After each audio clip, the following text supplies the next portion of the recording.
Bienvenidos a un nuevo programa de Ruta Noroeste en el que recibimos a doña Elena María Santiago Páez.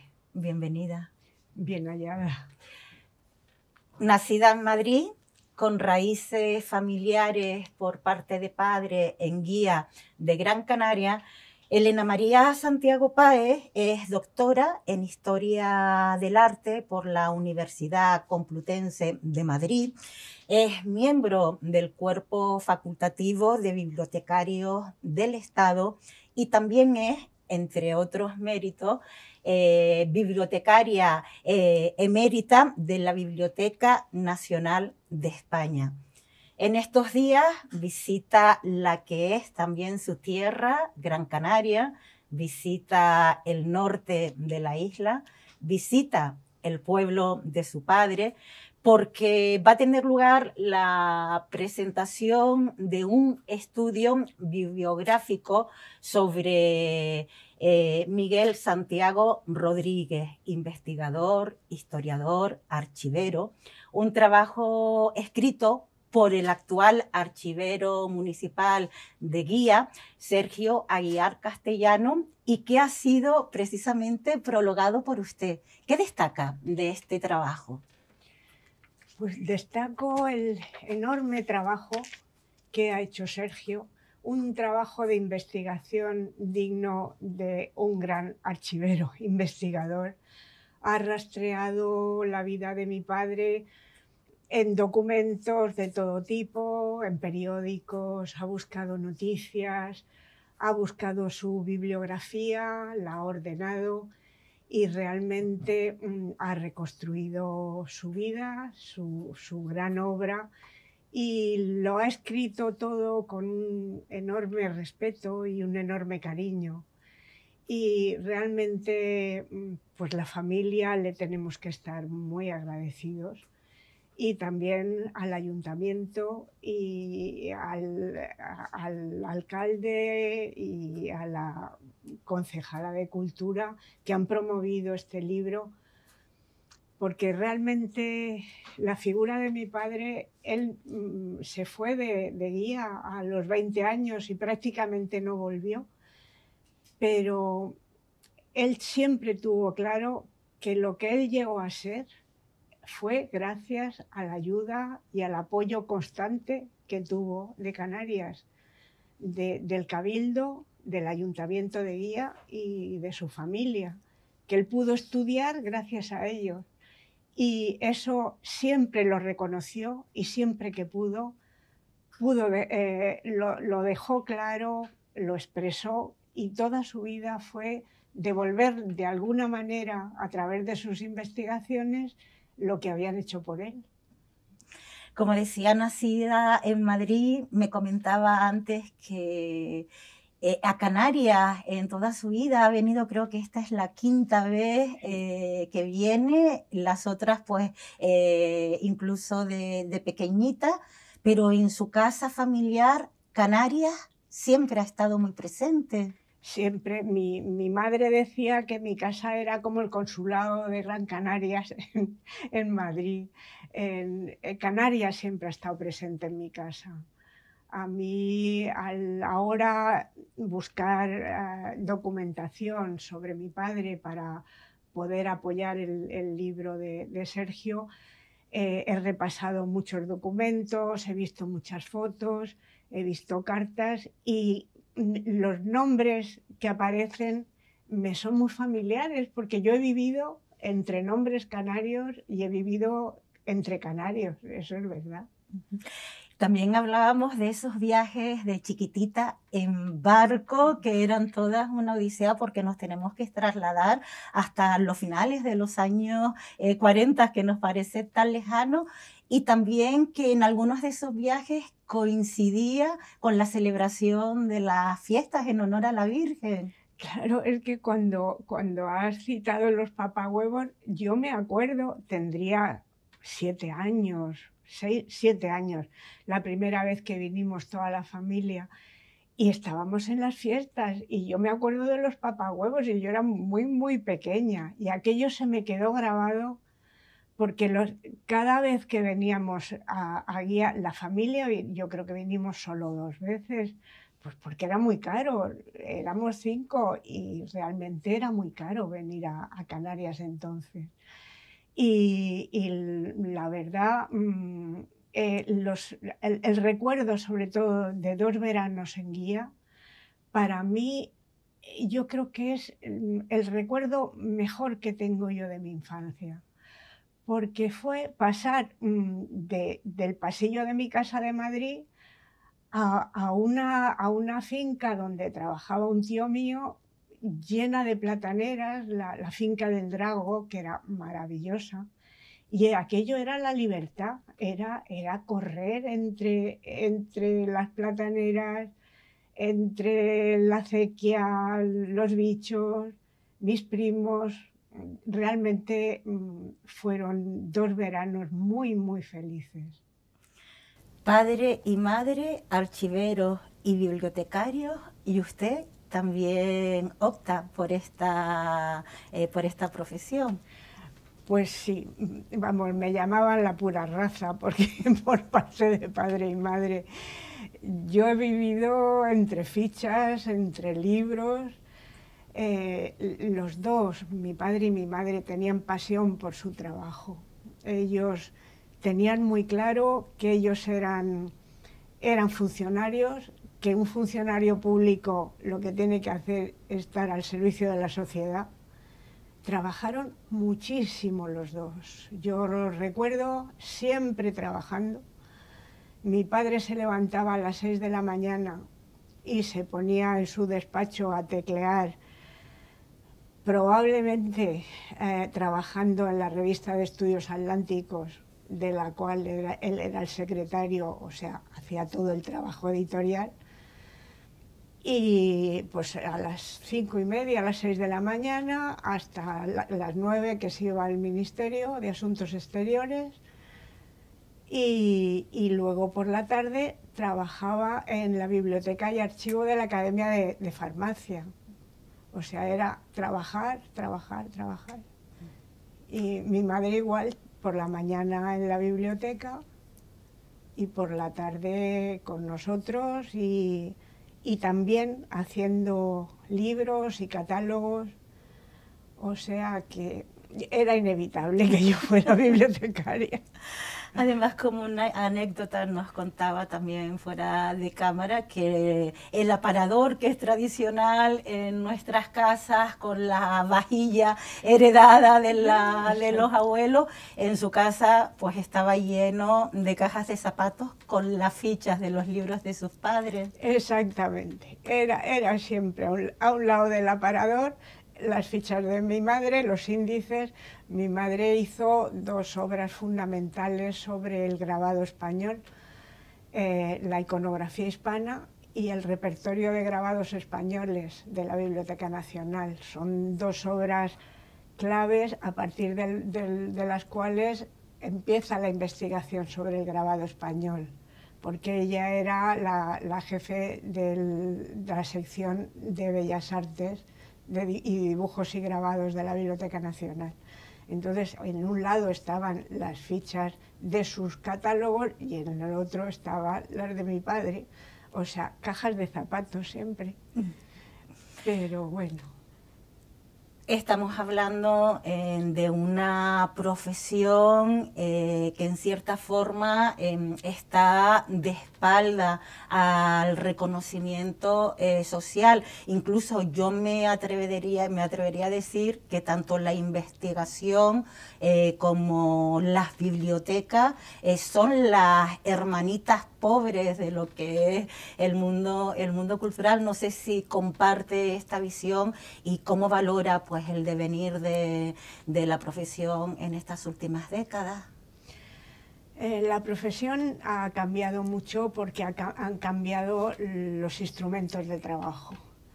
En mi primer destino, yo me acuerdo, en el Ateneo de Madrid, hacíamos la ficha matriz a mano y luego se hacían copias a máquina, y luego de ahí pasamos a tener más facilidades y ahora estamos en la informática punta. Pero lo que está clarísimo es que la base de todo están los documentos y en la base de todo están los libros.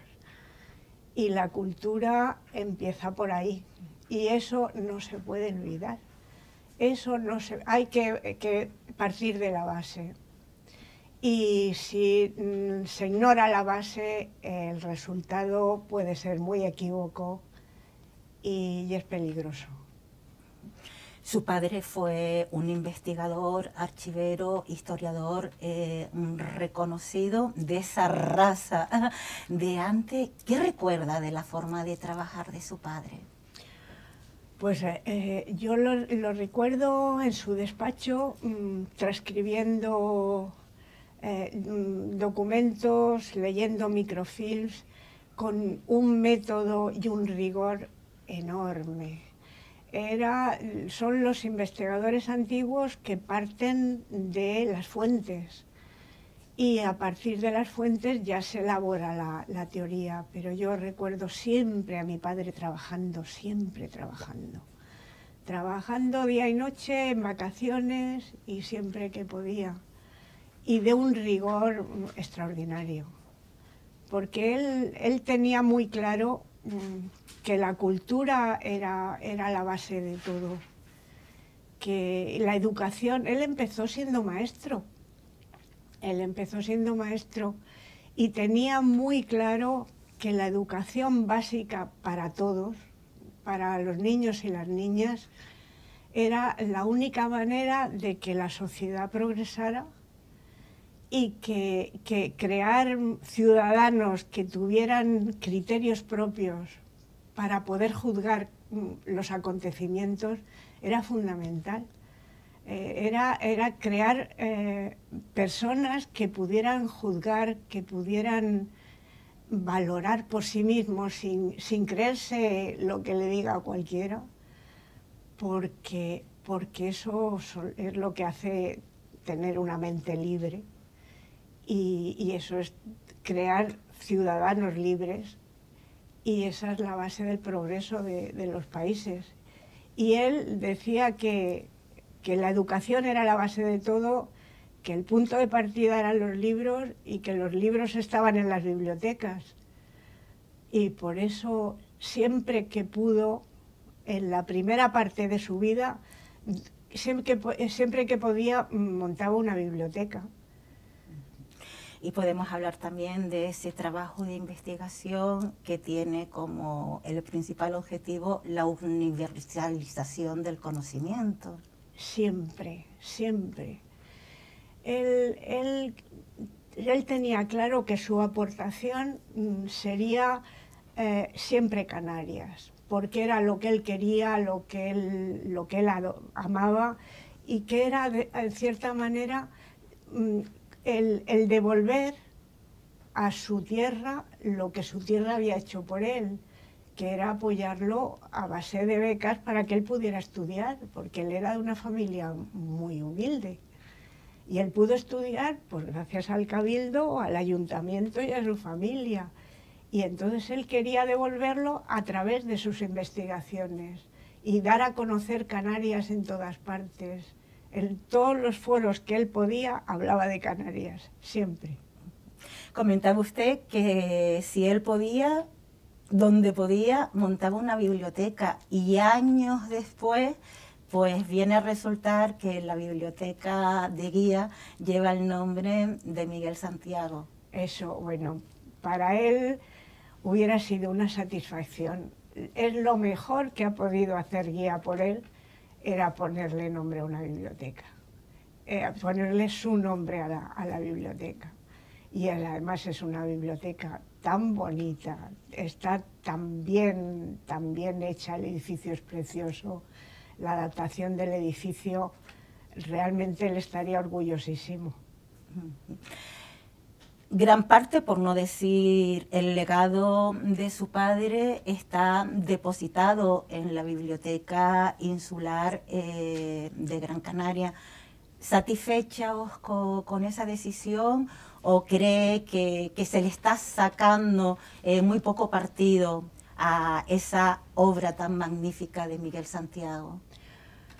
Él tenía muy claro que toda esa labor que él había hecho de reunir información sobre Canarias a través de los documentos, que viniera a Canarias para que no tuvieran que repetir su enorme labor de toda su vida. Entonces, cuando murió, el Cabildo compró su documentación, que eran, me parece que 110 cajas de documentos transcritos, y su biblioteca. La Biblioteca Insular ha hecho una gran labor de catalogación, la ha hecho muy bien, y toda esa información se puede recuperar a través de Internet. Ahora lo que queda es que los investigadores, los alumnos de la universidad, sepan que eso está ahí, que está de acceso muy fácil, que está en Internet y que la aprovechen. Que es que están transcritos documentos de todo, sobre Canarias, de todos los archivos del mundo, y que están a su disposición, que es justo lo que él quería. La obra de su padre es muy amplia y creo que hay parte de esa obra que también es inédita, que nunca ha visto la luz, y me refiero a un libro en concreto sobre la piratería en Canarias. ¿Qué me dice de este tema? Pues él, desde que estaba en la universidad, empezó a buscar información sobre la piratería en Canarias, porque sabía que había sido fundamental en la vida de las islas. Entonces, en 1942, tenía listo para publicar un manuscrito escrito a máquina de 900 páginas sobre la piratería y el corso en Canarias. Una obra ingente en la que él transcribió todos los textos que había sobre la piratería en Canarias, escrita por canarios y también por peninsulares y extranjeros. Entonces, todo eso que estaba impreso, pero disperso en muchas historias diferentes, en muchos libros, lo ordenó cronológicamente por asaltos de piratas, por los grandes piratas que asolaban cada 2 por 3 las islas, y después de transcribir toda esa información, hizo unos índices donde se podía recuperar la información, pues por nombres propios, por lugares de los asaltos, por fechas, por todo. Ese libro, que estaba terminado para publicar, lo trajo a Tenerife buscando editor. De hecho, la edición se aprobó e incluso hay un presupuesto, pero yo no sé por qué no se llegó a publicar, porque realmente estaba terminada en 1942 y no se publicó. Esperemos que ahora se pueda publicar. Hay una persona, un investigador, que está transcribiendo otra vez el manuscrito para ponerlo a disposición del público, y se llama Alberto García Montes de Oca. Está haciendo un trabajo enorme, pero está solo, y esperemos que se pueda poner al público toda esa cantidad de información y se pueda aprovechar. Me llama mucho la atención porque, centrándonos en la época en la que su padre fue adulto, el que ya tuviese tan claro esta concepción de Canarias en su conjunto, o sea, que no fue ombliguista de decir la historia de mi pueblo o la historia de mi isla, sino que fue Canarias en su conjunto, y además miembro fundador del Hogar Canario en Madrid. Sí, él realmente fue fundador del Hogar Canario,